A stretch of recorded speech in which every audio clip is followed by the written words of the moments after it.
माँ, सृष्टि के लिए एक लड़का देखा है। वो लोग शाम को उसे देखने आने वाले हैं। और हाँ माँ, एक खुशखबरी, मैं और पापा मिलकर एक नया बिजनेस ट्राई कर रहे हैं।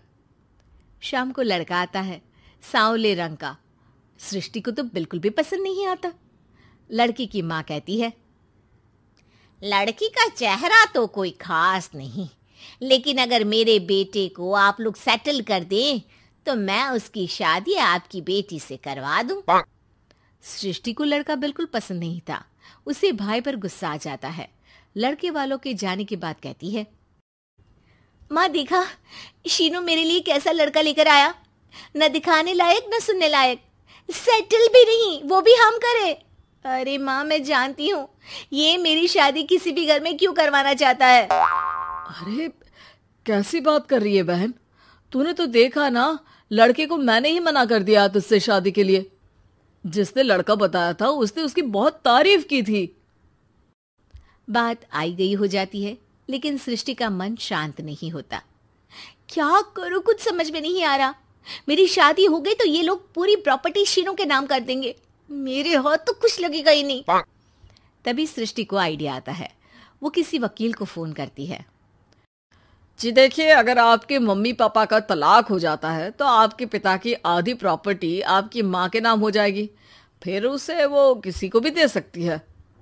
सृष्टि अब माँ को बेटे के खिलाफ भरती है। माँ, शीनू पर नजर रखा करो। वो जिस लड़की के प्यार में है ना, वो शादीशुदा है। यहाँ आएगी, सारा पैसा, रुपया, जमीन, जायदाद सब हड़प लेगी। पापा का भी हाल तुमसे छुपा नहीं है। ऐसा ना हो कि मैं और आप एक दिन सड़क पर भीख मांगे। हे भगवान, मैं तो जीते जी मर जाऊंगी अगर ऐसा हो गया तो। ऐसा हो गया नहीं माँ, ऐसा ही होगा। अभी समय है, आगे का सोच लो। मैं तो कहती हूँ पापा से आधी प्रॉपर्टी लेकर अलग हो जाओ।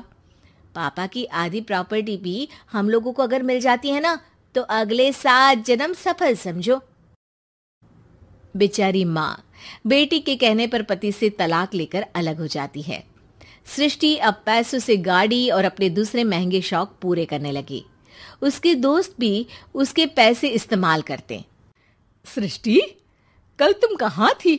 मैं सारा दिन घर पर अकेली थी। तो मैं क्या करूं? मैंने ठेका तो नहीं लिया है ना तुम्हें संभालने का। माँ को सृष्टि से ये उम्मीद नहीं थी। वो बैठकर रोने लगती है।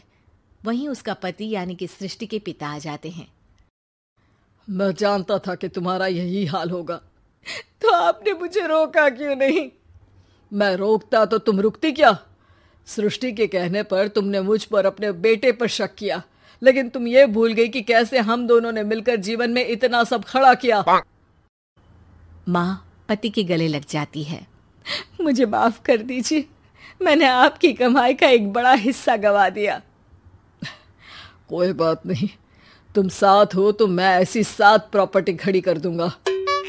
तभी वहां सृष्टि आ जाती है रोते हुए। माँ, मयंक ने मुझे छोड़ दिया।